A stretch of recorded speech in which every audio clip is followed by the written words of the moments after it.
Je vais poursuivre avec la formation des enseignants.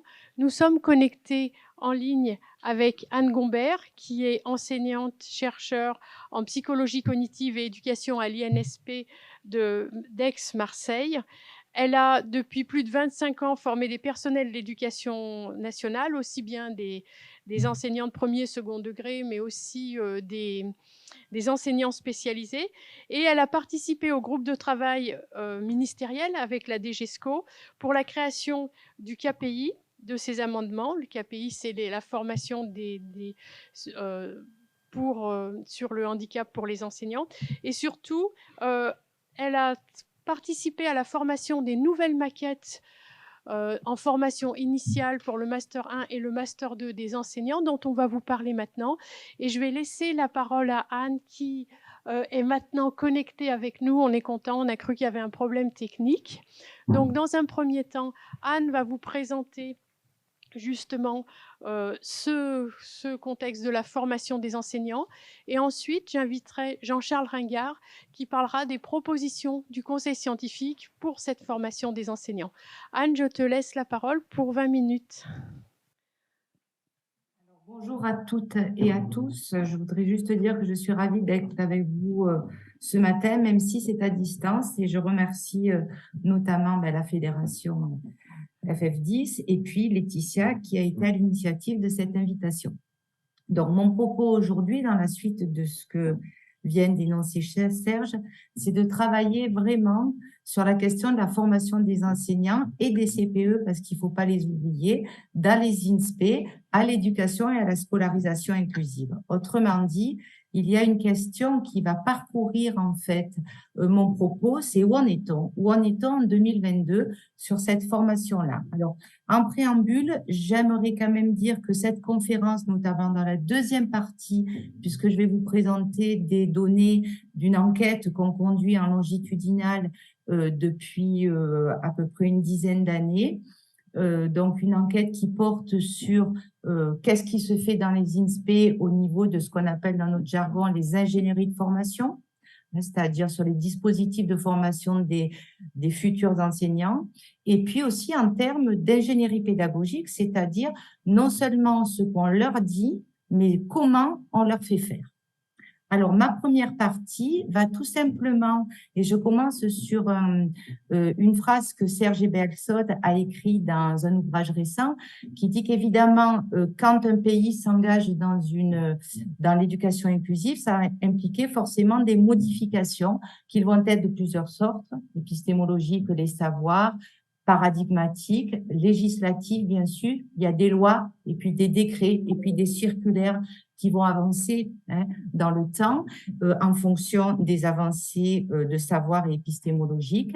Et puis, des pratiques, bien sûr. Ici, on va parler des pratiques de classe et formatives. Et si je vous montre ça, c'est pas du tout pour tout le commenter, bien entendu, mais c'est pour arriver à quelque chose qui a fait sens et qui a été un changement en fait radical dans les INSPE, qui est tout à fait récent. C'est la publication de ce fameux arrêté qui a imposé en quelque sorte 25 heures sur l'éducation inclusive dans la formation des enseignants ordinaires, qu'ils soient du premier et du second degré, mais nous y reviendrons dans la deuxième partie. Alors, juste avant de rentrer particulièrement dans le vif du sujet, je voudrais vous poser les lignes en fait qui sont partagées, qui sont consensuelles dans l'ensemble des INSPE aujourd'hui. Donc, si on va très vite, puisque c'est des choses que vous connaissez par cœur, en 2005, il y a eu la loi, et donc on est rentré dans une politique dite d'inclusion scolaire, qui consistait à dire que il s'agissait en fait de modifier le contexte ici pédagogique et didactique en adaptant aux besoins dits particuliers, avec toutes les ambiguïtés que cette notion développe. Donc, il s'agissait d'adapter les contextes et de faire en sorte de ce qu'on appelle maintenant le design accessible et de rendre accessibles les environnements scolaires aux besoins des élèves à besoins éducatifs particuliers. Et petit à petit, cette notion, elle s'est élargie. et c'est élargi au-delà du handicap, au-delà des élèves à besoins éducatifs particuliers, mais un peu pour tous. Et ça s'est élargi notamment par la loi 2013, puis après dans la loi 2019, et dans le cadre général, la formation des enseignants en 2020. Et elle s'est élargie vers une notion d'universalité, et on peut la dénommer ainsi, cette notion d'universalité, c'est-à-dire que avant de concevoir des adaptations pour certains élèves qui répondent à leurs besoins particuliers, concevons déjà des environnements pour tous, ici, je répète, pédagogiques et didactiques, qui répondraient aux besoins de tous. Et si une fois que nous avons fait ce travail en fait de conception, eh bien, il reste encore des adaptations particulières, alors nous ferons fonctionner ces adaptations particulières pour certains élèves qui en auraient encore besoin. Donc, eh bien, il se trouve que cette notion d'accessibilité, notamment d'accessibilité universelle, qui ne gomme pas du tout la notion d'adaptation, mais qui est dans une continuité absolue, et je vais vous le montrer, eh bien, c'est la ligne qui a été adoptée par le Bureau national des INSPE, je vous en ai parlé tout à l'heure, et notamment par tous les collègues qui font partie de ce bureau. On est une douzaine maintenant, sur un collectif qui s'est fondé il y a 12 ans maintenant, et avec ce bureau où on est une petite dizaine, où on avance avec le RINSP pour donner des lignes conductrices au niveau national. Alors, si je renvoie rapidement à l'accessibilité universelle, notamment à l'école inclusive, il va donc s'agir de penser les environnements physiques, pédagogiques et didactiques en amont pour éliminer l'ensemble des obstacles, mais aussi in situ, c'est-à-dire l'acte d'enseignement au moment même, plutôt que de chercher a priori des adaptations individuelles. Cette notion, elle nous vient de l'architecture et on va faire le pont, bien sûr, dans le monde de la classe. Donc, voilà cet exemple que je passerai rapidement. Mais l'idée, c'est qu'en architecture, cette notion de pédagogie, d'accessibilité universelle qui s'est développée théoriquement dans les années 2000, mais évidemment qui existait bien avant, en fait, tout comme en pédagogie. Quand on lit les anciens pédagogues, il y avait la question d'universalité déjà bien en amont. Si on regarde, si on lit par exemple les pédagogues de la pédagogie active, notamment, etc. Et donc, là où je voulais vous emmener, c'est que ce design universel va pousser à innover, vraiment en améliorant les fonctionnalités des environnements tels qu'ils soient architecturaux, culturels, pédagogiques et didactiques, dans l'idée de ce que Serge évoquait tout à l'heure, c'est-à-dire l'effet capacitant des systèmes pour in fine, que les enfants apprennent et que tous les enfants apprennent des savoirs scolaires. Alors évidemment, au cœur de ce système d'accessibilité, eh bien, c'est pas l'accessibilité que physique, c'est bien sûr l'accessibilité au savoir scolaire. Et le job de l'enseignant, c'est bien de faire apprendre des savoirs scolaires et des compétences scolaires. Alors la question, c'est quelle pratique et quelle posture d'enseignement? Eh bien, dans l'univers de la classe, et vous l'avez compris, on n'est pas en classe spécialisée, il n'y a pas que entre 7 et 12 élèves, par exemple, il y a 25-30 élèves, ça veut dire que ces pratiques ne peuvent pas être focalisées que sur l'élève à besoins éducatifs particuliers, mais aussi doivent s'infiltrer, doivent être diffusées à d'autres élèves de la classe et à tout le groupe classe. Alors, je vais vous illustrer très rapidement ce que pourraient être les leviers pour les enseignants, c'est-à-dire les pratiques, les postures. On sait maintenant qu'elles existent, ou elles sont remises au goût du jour en quelque sorte.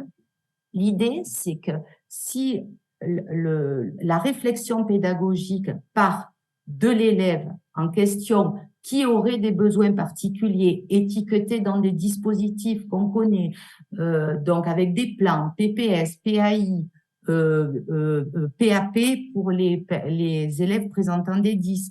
Et donc, ce millefeuille, comme on dit en sciences de l'éducation maintenant, ce millefeuille de dispositifs, eh bien, il va y avoir chez l'enseignant un premier pas vers l'adaptation de son environnement aux besoins de cet élève. Mais on sait bien que toutes les recherches le montrent, qu'elles soient de Marie Théry, qu'elles soient de Sylviane Feuilladeux, qu'elles soient de moi-même depuis à peu près une vingtaine d'années, que lorsqu'un enseignant rentre dans cette réflexion pédagogique-là, en termes d'adaptation, eh bien, souvent, ça va se diffuser à d'autres élèves à besoins éducatifs particuliers qui ne sont pas forcément étiquetés avec les mêmes troubles, mais qui pour autant représentent les mêmes besoins situés dans la classe. Et puis, l'enseignant va pouvoir aussi, à un moment donné, rouvrir cet espace et puis se demander, et c'est la plupart du temps ce qui se fait, en fait, se demander si ce qu'il a conçu pour cet élève ou pour ses élèves à besoins éducatifs particuliers, à un moment donné, peut pas être servi, peut pas être utilisé par tous les élèves d'une classe. Et là, il existe une autre posture que celle de l'enseignement. Alors, posture ou méthode pédagogique, on pourrait y revenir. Moi, j'en connais que deux. Et celle-là, on en parle depuis très longtemps. C'est pas nouveau, hein. La première fois qu'on a parlé, par exemple, de pédagogie différenciée, c'était dans la loi Jospin. Hein, donc, c'est pas nouveau. Et de pédagogie explicite, c'était à peu près dans la même période. Et une pédagogie explicite, c'est celle qui va consister à enlever l'implicite du discours de l'enseignant, que ce soit au moment des consignes, que ce soit in situ, etc. Alors, il y a des techniques, il y a un éventail de pratiques de pédagogie explicite, tout comme il y a un éventail de pédagogie différenciée qui permettent, en fait, de prendre en compte la diversité des publics, dont les élèves qui présentent des handicaps ou les élèves à besoins éducatifs particuliers.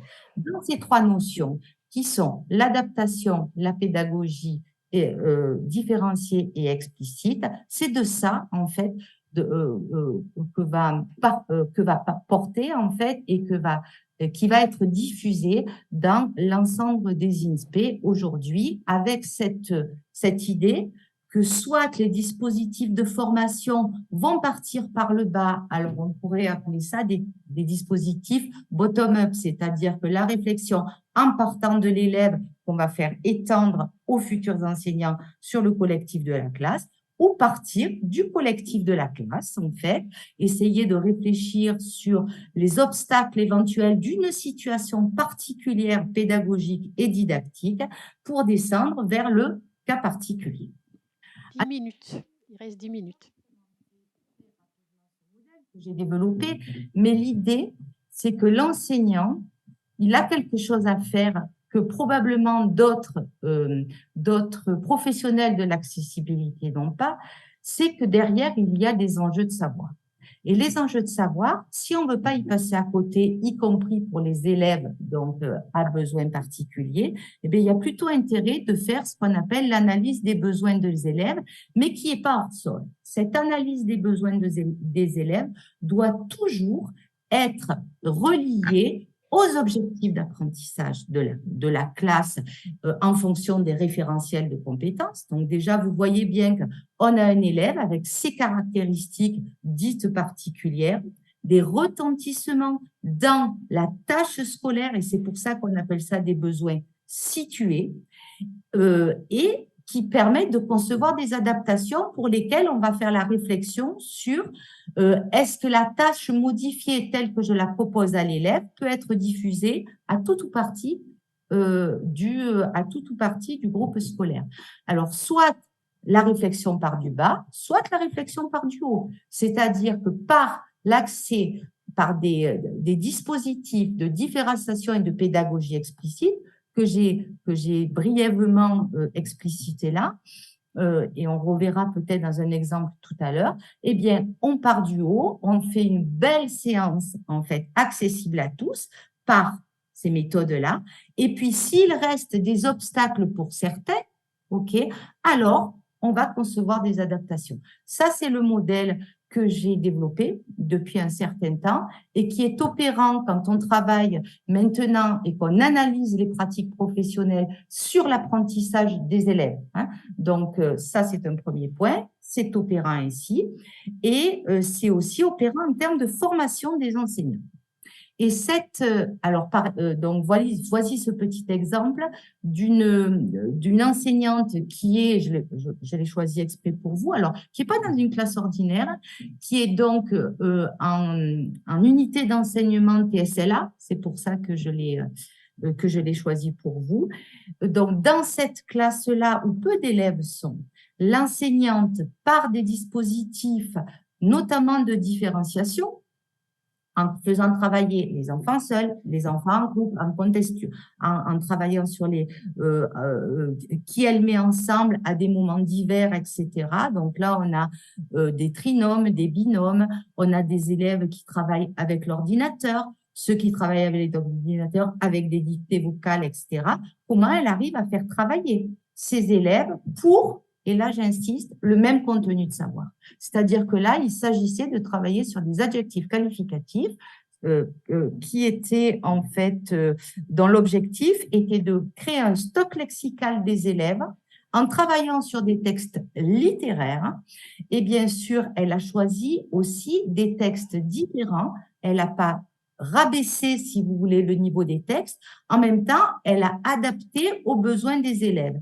Donc, elle a fait des textes différents littéraire, et puis elle a conçu des designs en fait un peu différents. Par exemple là, c'est ce design pour un petit garçon dyslexique qui a des difficultés à lire des patterns orthographiques complexes. Donc elle les surligne, elle l'étaye, mais un autre élève aura différentes aides. Donc du coup, là, je ne peux pas vous passer ce film parce que je n'ai pas tous les droits et on n'est pas arrivé avec le technicien aujourd'hui à ne pas voir les élèves. Mais là, c'était pour vous montrer aussi qu'au-delà de la différenciation, elle fait aussi donc la question de la passation de la consigne dans une perspective explicite de pédagogie explicite. Alors évidemment, vous allez me dire en UE, ils sont pas nombreux, ou en ULIS, ils sont moins nombreux, par exemple. Eh bien, ces mêmes scénarios peuvent se concevoir dans des classes dites ordinaires. Et donc, c'est ce que je vais vous montrer après. Alors, je passe maintenant à la deuxième partie de mon propos. C'est-à-dire que si les INSPE, nous sommes rentrés de façon générale dans le modèle que je viens de vous raconter, alors que s'est-il passé et comment on met ça en orchestration de façon dans l'ensemble des 32 INSPE, comme je vais vous le montrer. Donc, tout ça, toute cette idée est partie justement de l'arrêté qui a été publié en 2020, pour lequel j'ai participé à la DGESCO, à son écriture. Donc, nous avons travaillé à peu près 1 an, en fait, pour arriver à un cahier des charges qui impose aux étudiants de tout le MEF, ça n'existait pas avant, hein, de tout le MEF, c'est-à-dire étudiants, futurs enseignants, premier, second degré et CPE, on ne parlait que d'eux, en formation initiale, donc, qui impose 25 heures étiquetées éducation inclusive, élèves à besoins éducatifs particuliers, mais plus largement éducation inclusive, dans les 3 mentions du MEF, hein, c'est-à-dire premier degré, second degré et conseillers principaux d'éducation. Surtout, ce que cet arrêté impose, c'est qu'il y ait des ventilations de l'éducation inclusive, pas seulement sur des modules hors sol, mais que ces contenus soient injectés dans ce qu'on appelle les UE, pour le dire vite, des UE didactiques, et que ces réflexions-là soient intégrées dans l'enseignement des disciplines. Parce qu'autrement, l'écueil est d'arriver à ce que nous faisions jusque-là, c'est-à-dire des modules hors sol, où les enseignants savaient des choses sur enseigner les pratiques d'enseignement inclusif, mais ne les réinjectaient pas dans des scénarios pédagogiques ou didactiques pour lesquels ils étaient pour enseigner à leurs élèves. Alors, bien sûr, ces contenus partent du référentiel. Et la 4e point, c'est que l'entrée par des situations professionnelles éducatives, eh bien, est un point d'ancrage dans les situations dites emblématiques.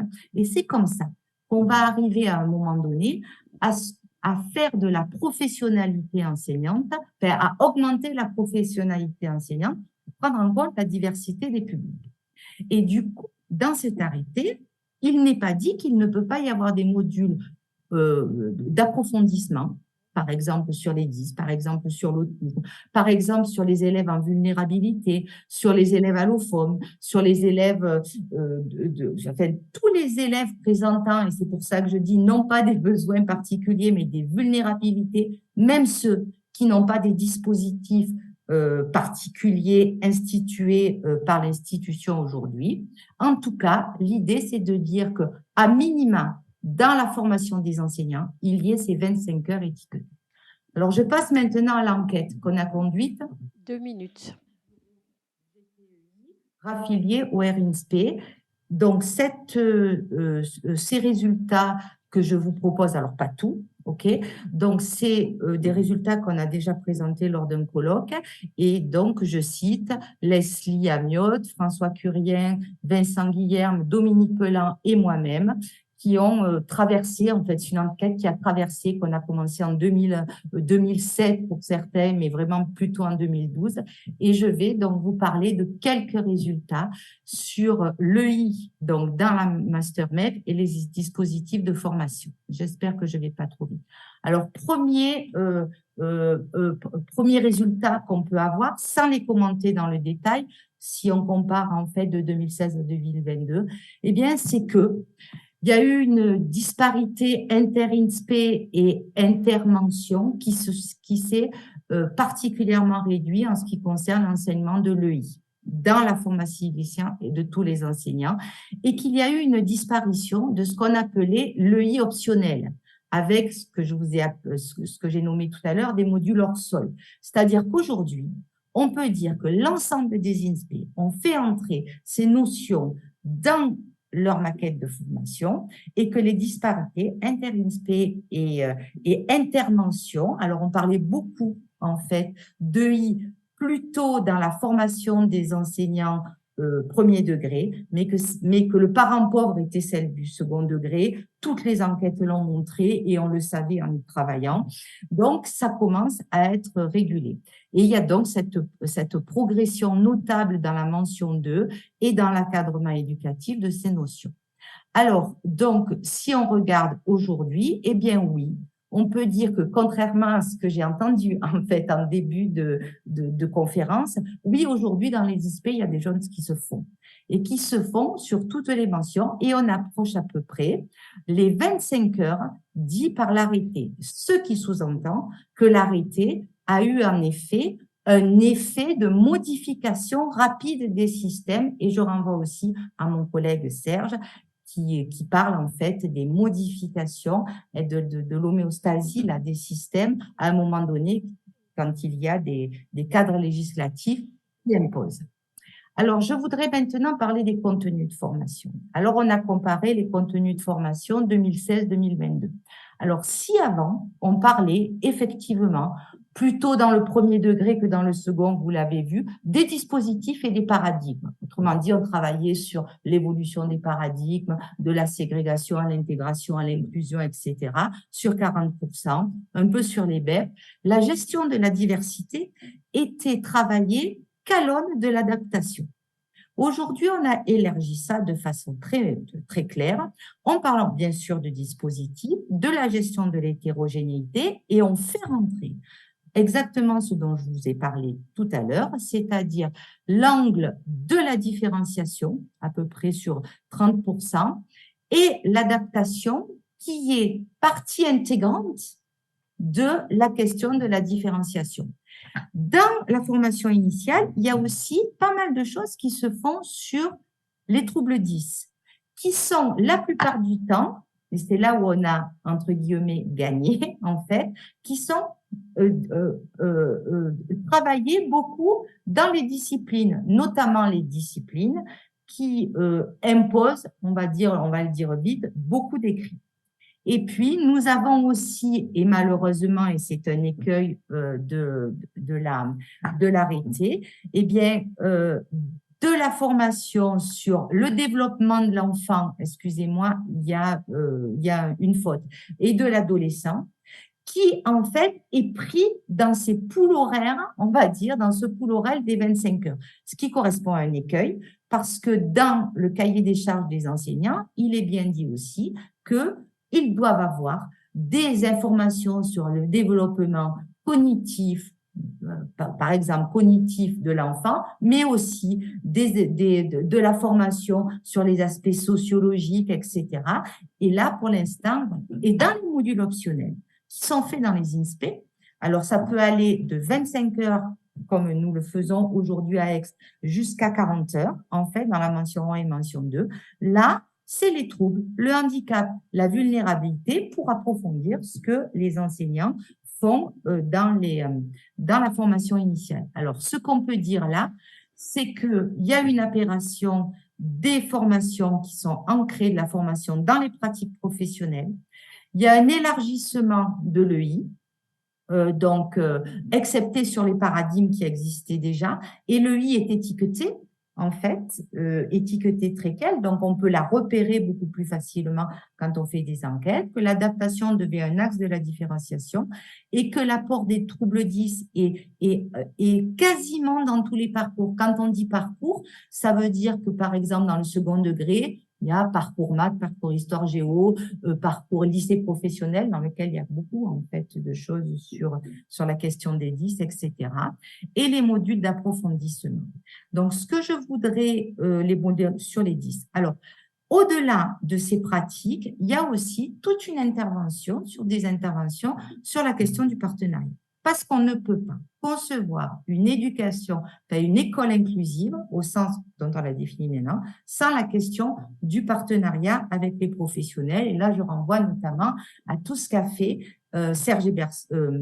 Serge aussi sur la collaboration, mais Serge Thomaset avec Madame Mérini, Corinne Mérini, qui ont travaillé sur la notion d'intermétier. Parce que travailler en collaboration et en partenariat, ça s'apprend. C'est-à-dire que ça ne s'invente pas, d'autant plus que je ne commente pas non plus cette diapo qu'on a réalisée avec ma collègue Enea Drapeau, qui travaille aussi sur Aspect Friendly.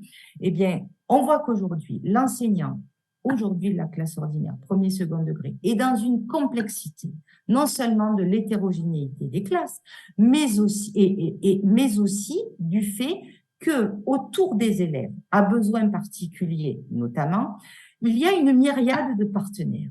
Et donc, l'idée, c'est aussi d'emmener de la professionnalité pour que ces enseignants puissent travailler sereinement et surtout effectivement en collaboration. Et là, je vous ai fait un petit ancrage, enfin pour vous montrer tous les partenaires possibles et imaginables aujourd'hui pour un enseignant dans une classe ordinaire avec lesquels il devrait fondamentalement travailler au-delà de l'enseignement qu'il doit faire à ses élèves. Et puis, bien sûr, dans la question des dispositifs, c'est un peu une boutade. Vous voyez bien qu'au plus on ouvre des catégories d'élèves à besoins éducatifs particuliers, au plus on va ouvrir des dispositifs. Et aujourd'hui, notamment les sociologues parlent de millefeuilles de dispositifs qui font incontestablement avancer le système. Monsieur Ringard est là et il a fait partie notamment des personnes, il a impulsé l'idée que les PAP aujourd'hui existent. Voilà. Mais du coup, ces myriades de dispositifs doivent être connus par les enseignants, d'autant plus que des fois, leur frontière est très tenue. Et donc, il doit y avoir un regard critique. Parce qu'à tout dispositif correspond pas seulement des adaptations clés en main, puisque les adaptations se diffusent non pas aux troubles, mais non pas aux troubles des élèves, mais à la répercussion de leurs troubles dans le milieu scolaire, et du coup, avec des élèves qui n'ont pas les mêmes troubles, mais fondamentalement les mêmes besoins. Voilà. Alors, Anne, on va être obligé de conclure parce qu'on a pris beaucoup de retard. Voilà. Oui, aujourd'hui, dans les ISP, se sont mis en œuvre avec des processus d'adaptation des systèmes. Et là, je voudrais reconnaître l'engagement quand même très fort des équipes EI au sein des INSPE, où la mutation s'est faite de façon très rapide. Il y a eu donc aussi la prise de conscience de la transversalité de l'EI, qui ne peut pas être, il y a eu un rapprochement des mondes entre les didactiques et et donc les disciplines et les enseignants de culture commune, hein, comme les psychos, les sociaux, notamment les sciences de l'éduc. L'EI n'est plus seulement envisagé comme des notions sûres, mais comme des notions pour, c'est-à-dire qu'on ne travaille pas seulement sur qu'est-ce que c'est que la pédagogie différenciée, qu'est-ce que c'est que le partenariat, mais également pour faire et pour travailler. Et puis, les ingénieries de formation, ceux qui, évidemment, questionnent qui fait ces formateurs. Est-ce que ces formations, est-ce que c'est seulement affaire de spécialistes ou est-ce qu'on essaye de le faire, affaire aussi des enseignants disciplinaires? Et c'est pour ça que je vois On va être obligé de conclure, Anne. Là, vraiment, tu as pris 10 minutes de plus. Juste, j'en avais presque fini, hein, et je fais juste sur les points à faire évoluer. Évidemment, il y en a plusieurs, hein. Ce n'est pas encore suffisant, évidemment, il faut aller au-delà, mais la façon dont on a trouvé, nous, aller au-delà, c'est de augmenter les dispositifs de développement professionnel au sein des INSPE, et là, il y a pléthore aujourd'hui dans les INSPE de dispositifs pour former nos collègues à l'éducation inclusive, sans différencier et sans vulgariser. Et donc, nous travaillons notamment en collaboration. Donc, je vous remercie de votre attention et j'avais envie de finir comme ça. L'éducation inclusive, on y est engagé depuis longtemps parce qu'il n'y a pas, et je cite Charles Berthoud, de vie minuscule ni majuscule. Et là, je boucle sur le colloque, sur votre colloque, c'est pour permettre de rendre visibles les 7 millions d'invisibles, 10 et les autres. Merci beaucoup. D'abord, salutations à vous toutes et à vous tous. Remerciements à l'équipe de l'AFF10 pour son initiative du 15 octobre. Et considérant qu'effectivement les travaux, les présentations qui sont faites depuis ce matin, mais je pense que vous les verrez tout au long de la journée, sont dignes de mérite, avec un S. C'est-à-dire qu'elles nous apportent, elles nous éclairent, mais en même temps, elles nous reboostent. Je pense en particulier ce matin pour les collègues enseignants. Si j'ai un mot d'introduction à faire, c'est tous capables. Il n'y a pas de fatalité. Évidemment, tous capables et il n'y a pas de fatalité, ça veut dire que les institutions, quelles qu'elles soient, je reprends l'expression de monsieur, l'environnement qui vous entoure, l'environnement professionnel, ça veut dire la manière dont vous êtes formé initialement, la manière dont vous êtes accompagné, la manière dont vous êtes formé en continu, sont des pièces essentielles pour faire en sorte que toutes les initiatives que vous avez en tête, tout ce que vous avez envie de faire, puissent porter fruit. Je le dis aujourd'hui, en tant que président du comité scientifique de la FF10, mais je le dis aussi par rapport à l'expérience qui a été la mienne sur ce sujet. Lorsque on m'a demandé, tout début 2000, de faire un rapport sur les dyslexiques, dysphasiques, la France était en retard d'une guerre, pour ne pas dire plus, et sans mauvais jeu de mots ni référence, malheureusement, à l'actualité. La France était en retard.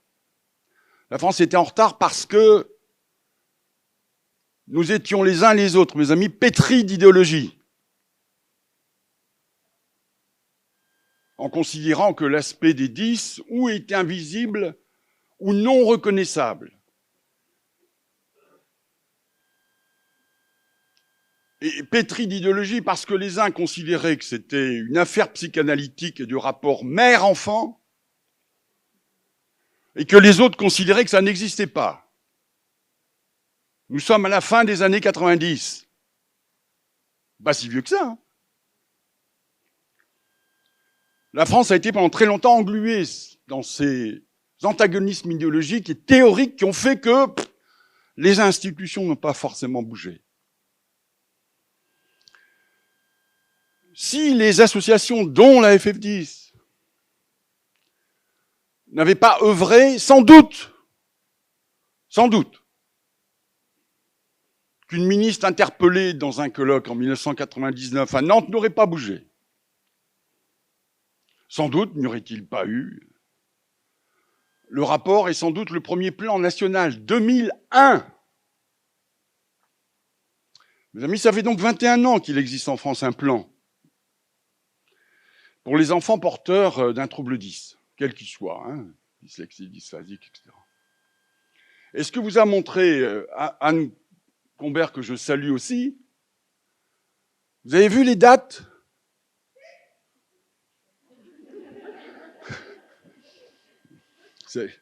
Vous avez vu le hochement spontané quand je parle des dates? La date, c'est un arrêté du 18 décembre 2020. 20. Il y a 2 ans. Et pourquoi il y a 2 ans? Pourquoi il y a 2 ans? Pour une raison très simple. C'est que dans la loi de l'école de la confiance 2019, Jean-Michel Blanquer, chapitre 4, se met en place la notion d'école inclusive et le service public de l'école inclusive. Et dans cette approche-là, corrélativement, il modifie la formation des maîtres. Il y a aussi une petite histoire, pour ceux qui ont mon âge, c'est-à-dire on a connu les écoles normales, ou les CPR, écoles normales pour ce qui est du premier degré, les CPR pour le second degré. Lionel Jospin, en 1989, crée les IUFM. La loi Payon de 2013 crée les SP. Et puis, Jean-Michel Blanquer, les INSPE. Et vous voyez que la création des INSPE, 2019, qui est fondamentale sur la conception de la formation, elle change plusieurs paradigmes, tout en conservant ce qu'avait lancé Payon, c'est-à-dire c'est une formation universitaire, professionnalisante. Mais l'un des premiers paradigmes, c'est de dire l'État, c'est l'employeur. Donc, il y a une maquette nationale de formation. Quels que soient les INSPE, les 32 INSPE ont une maquette nationale. C'est un peu ce que vous a dit Anne. Et c'est fondamental. Je rappelle que l'école de la France, c'est le creuset de la République. Quand vous voyez les débats qui en ce moment sur la laïcité, c'est-à-dire finalement aussi une école inclusive, c'est fondamental que la formation des maîtres soit de Lille à Perpignan, de Strasbourg à Brest, soit à peu près harmonisée, pour ne pas dire homogène. Le deuxième changement de paradigme, c'est qu'à l'intérieur des maquettes, vous avez compris que il y a du tronc commun en dehors des spécificités disciplinaires ou de degrés. Il y a du tronc commun, un volume de tronc commun, qu'on soit prof du premier degré, qu'on soit prof du second degré, de maths, etc., qu'on soit PLP, c'est l'enseignement professionnel, qu'on soit CPE, on a du tronc commun, qui avait déjà été un peu dans l'inspiration des UFM de 89. Mais là, c'est renforcé. Et dans ce tronc commun, il y a donc 25 heures réservées à l'école inclusive. Alors, évidemment, quand je discute avec Nathalie, elle me dit « Ah, c'est pas assez, 25 heures ». Quand je discute avec Laetitia, elle me dit « Oui, mais tu sais, ça, on part de zéro, donc il y a déjà un progrès ». Ils ont raison toutes les deux. Non pas que je sois normand, je suis un ch'ti. Pardon les Normands. Mais Nathalie a raison de dire 25 heures, c'est pas assez. Moi, je lui dis 25 heures, c'est déjà un progrès. Et c'est un progrès parce que ça touche tous les enseignements qui entendent le même discours et qui sont sur les mêmes éléments de langage par rapport à la problématique de l'école inclusive. Vous avez vu le propos de Anne. Voilà. En même temps, il faut se poser la question quand on a 25 heures, qu'est-ce qu'on met dedans? La question, c'est pas d'avoir 25 heures. La question, c'est quel est le contenu de formation et quels sont les formateurs qui nous forment. Dans toute problématique de formation, il y a donc un volume de formation, il y a aussi des formateurs qui sont en fait des formateurs de formateurs, et puis en même temps, il y a le contenu qui est essentiel, puisque c'est le contenu qui va en quelque sorte nous transformer, nous faire évoluer. Bon. Oui, oui, non, mais ça, c'est le rappel à l'ordre. Mais non, je voulais faire transition. Puis je vois que vous êtes attentif, donc je continue. Voilà, j'ai rattrapé les 10 minutes, c'est ça que tu es en train de me dire. Donc ça veut dire que toute la problématique de formation est un enjeu essentiel, crucial. C'est la raison pour laquelle, voilà la transition. C'est la raison pour laquelle donc la FF10 a sollicité le comité scientifique de la FF10 pour réfléchir humblement, modestement, je vais y revenir, sur ces contenus de formation et sur la problématique générale de formation des maîtres. Sachant, je répète, que des choses sont engagées, même si elles sont engagées depuis la rentrée scolaire 2021, donc c'est quand même tout récent, et vous comprenez bien que de génération en génération, les choses vont forcément se consolider, mais force est de constater qu'il y a 800 000 enseignants qui sont déjà sur le terrain et qui reçoivent 400 000 élèves à besoins particuliers. 400 000.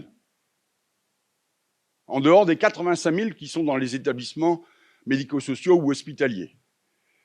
C'est un effort sans précédent qui a eu une vraie accélération depuis 2018, en France, hein, j'entends, en France.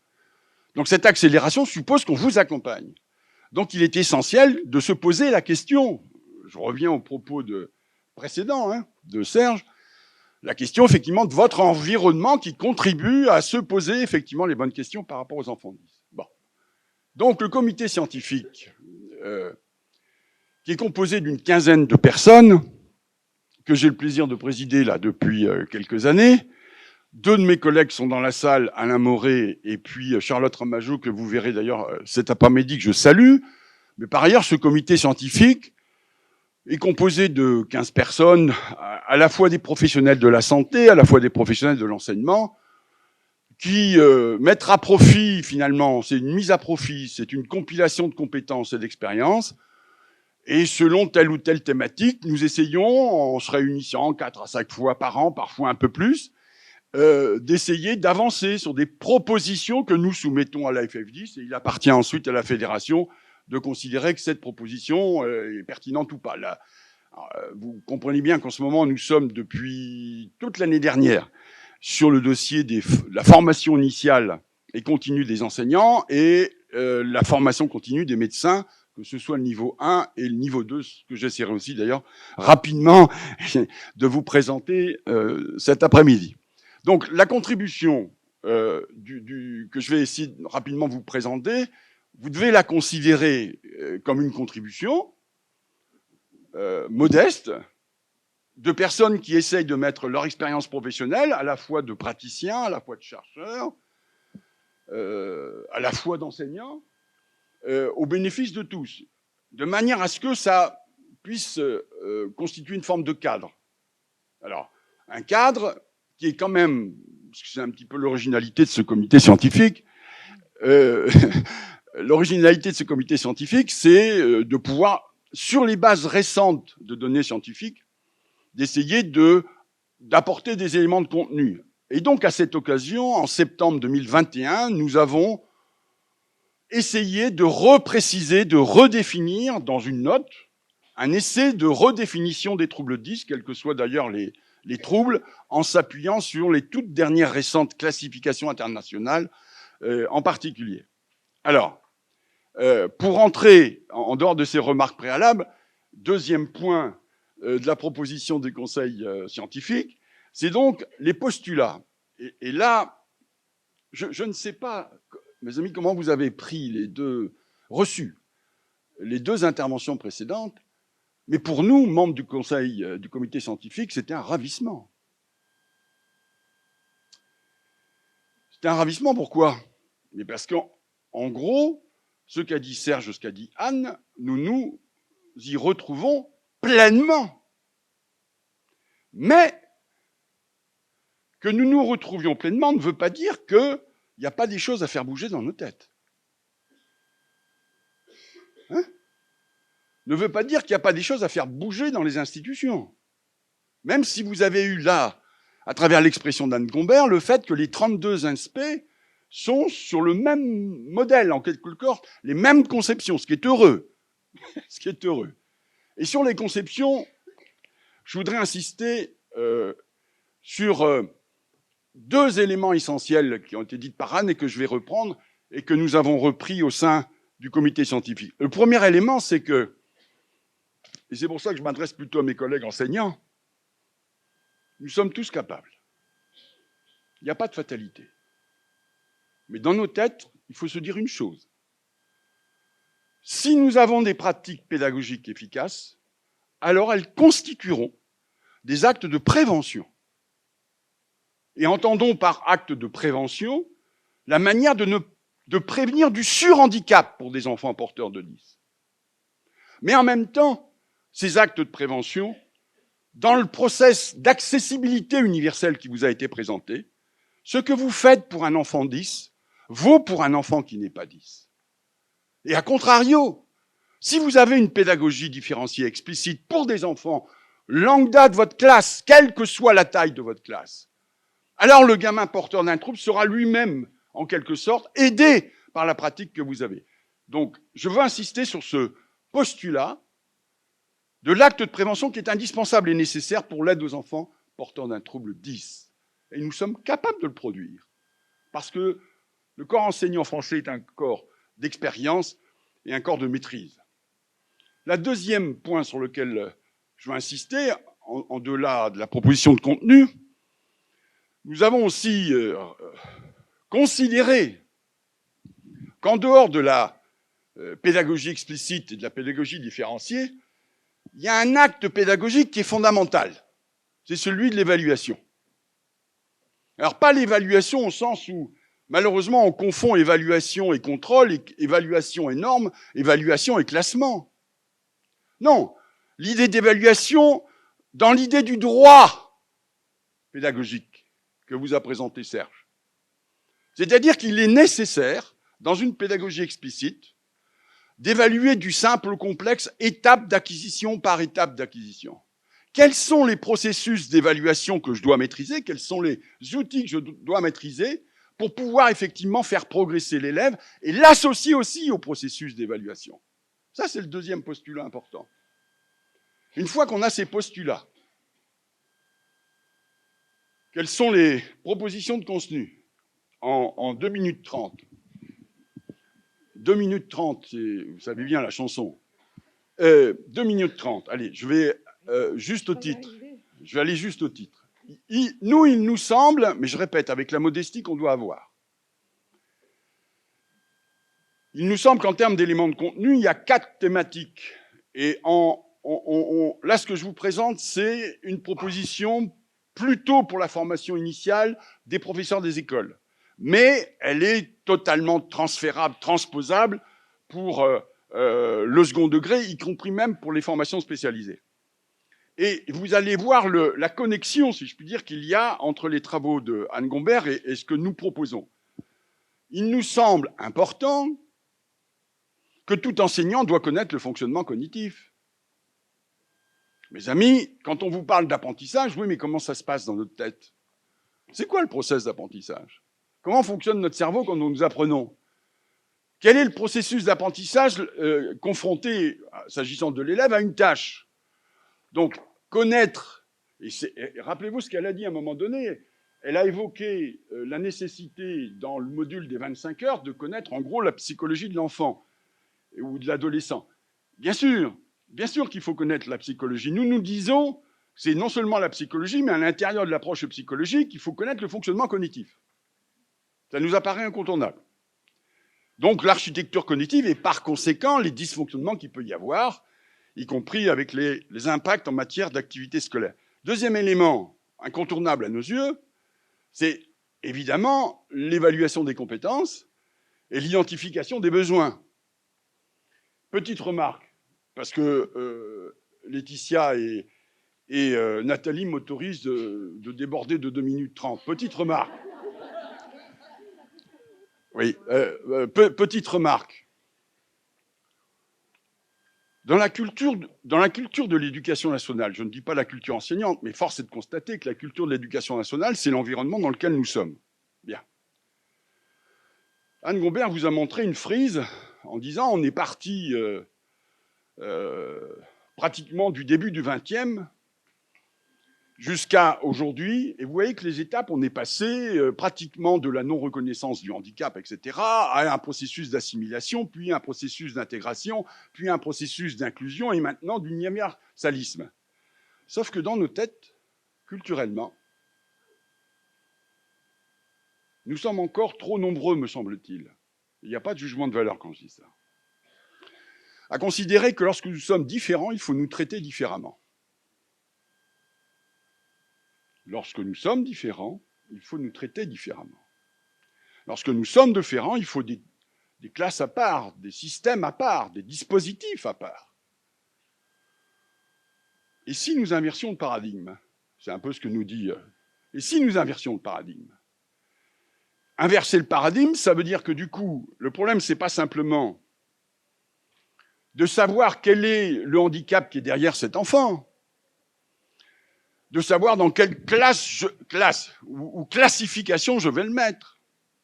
Mais quel est son besoin? Quel est son besoin scolaire? Comment je peux identifier son besoin scolaire, qu'il soit 10 ou pas 10, qu'il soit en situation de handicap ou pas en situation de handicap? Quel est son besoin scolaire? Et ça suppose du coup qu'on s'intéresse davantage par l'évaluation des compétences sur l'approche par besoin et par conséquent sur la manière de pouvoir identifier ces besoins et en déduire les pratiques pédagogiques. Le troisième élément de contenu, mais là vous allez revoir un petit peu ce que Anne vous a indiqué, il est important, nous semble-t-il, qu'il y ait des réponses pédagogiques aux besoins.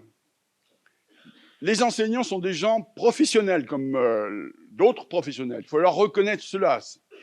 C'est un postulat, ça aussi. D'ailleurs, je le dis au passage. Hein. Bon. Mais force est de constater qu'en tant que professionnel de l'enseignement, vous avez bien compris. Le postulat sur lequel nous sommes, c'est exactement ce que vous avez dit, ce que vous a dit Anne.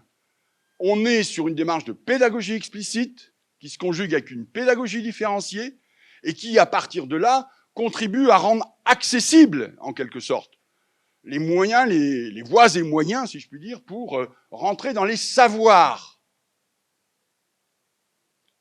Petite parenthèse autorisée par Nathalie. Pendant très longtemps, je le dis à mes collègues enseignants et avec le respect que je vous dois pour votre métier, je l'ai été moi-même pendant très longtemps. Le problème, mes amis, c'est pas de mettre des élèves dans des classes avec l'étiquette, ils sont dans tel dispositif, ils sont dans telle classe. La question n'est pas celle-là. Si nous pouvons changer dans nos propres représentations l'idée que nous avons, non pas du classement des élèves, mais de l'émergence des besoins, alors on a une autre approche.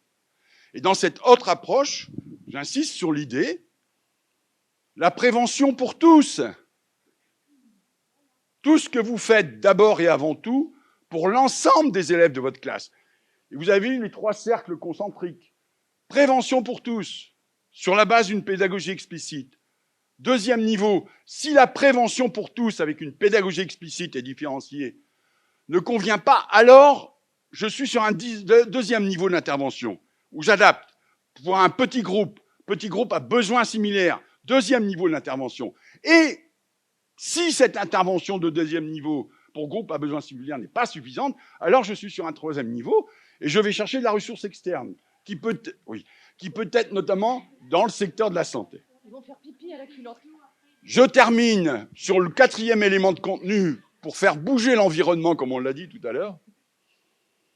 C'est aussi faire passer l'idée à nos collègues enseignants, mais je le redirai cet après-midi de manière très synthétique, auprès de collègues de médecins, qu'il y a un travail conjoint qui est nécessaire à faire, travail partenarial, comme elle l'a dit, avec l'ensemble des acteurs autres que le maître de la classe ou de l'équipe de l'établissement au niveau des ressources de l'éduc, mais aussi au niveau de la santé, mais aussi au niveau des parents, qui, à leur regard, mes amis, par rapport aux troubles 10, ont une forme d'expertise qu'il faut, nous aussi, savoir reconnaître.